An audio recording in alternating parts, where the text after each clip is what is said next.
पेणजवळ JSW कंपनीच्या विस्तारित प्रकल्पाच्या विरोधात स्थानिक आता आक्रमक झाले। विस्तारित प्रकल्पाच्या जनसुनावणीला विरोध करण्यात आला।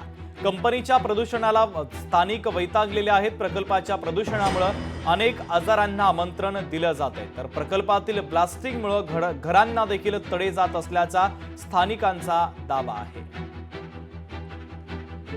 कोक प्लांटचा जो उल्लेख झालेला आहे, सुरुवातीचा पहिला नंबर कोक प्लांटचा जो आला होता, त्या कोक प्लांटला सुद्धा गडब येथे झालेल्या सुनावणीमध्ये आम्ही तीव्र विरोध केला होता, पण प्रशासन या ठिकाणी कुठल्याच प्रकारे आम्हाला ऐकत नाही। मला वाटतं आता सुद्धा या ठिकाणी कोकच्या तिसऱ्या प्लांटच्या या ठिकाणी जनसुनावणी काही दिवसांमध्ये यांनी लागू केलेली आहे। त्या सुनावणीला आम्ही या ठिकाणी तीव्र विरोध करणार आहोत, कारण या ठिकाणी आजारांचं प्रमाण एवढं वाढलेलं आहे। कॅन्सर आणि प्रत्येकाला विशेषतः महिलांना या ठिकाणी फार मोठ्या प्रमाणात या ठिकाणी आजाराला सामोरं जात आहेत। महिलांचे आणि वृद्धांचे या ठिकाणी आजार वाढलेले आहेत। मला वाटतं या ठिकाणी हा जो काय भस्मासूर या ठिकाणी जेएसडब्ल्यूच्या रूपाने आपल्या ह्या विभागावर आलेला आहे, तो थांबवायचा असेल तर जन आंदोलन हाच एकमेव पर्याय राहील।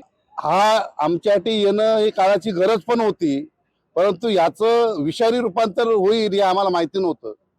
आम्ही जेएसडब्ल्यू येण्यासाठी आमच्या स्वतःच्या वाडवालांच्या जमिनी दिल्या का तर आमची मुलं लागतील, परंतु मुलं कामाला लागल्यानंतर हे आम्हाला धमकी देणार आणि सांगणार आम्ही बेलालीला पाठवू, इथे पाठवू, तिथे पाठवू।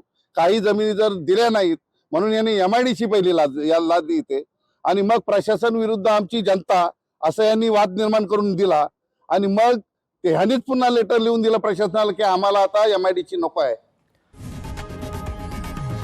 लोकशाही मराठी ऐका, पहा, जागरूक रहा।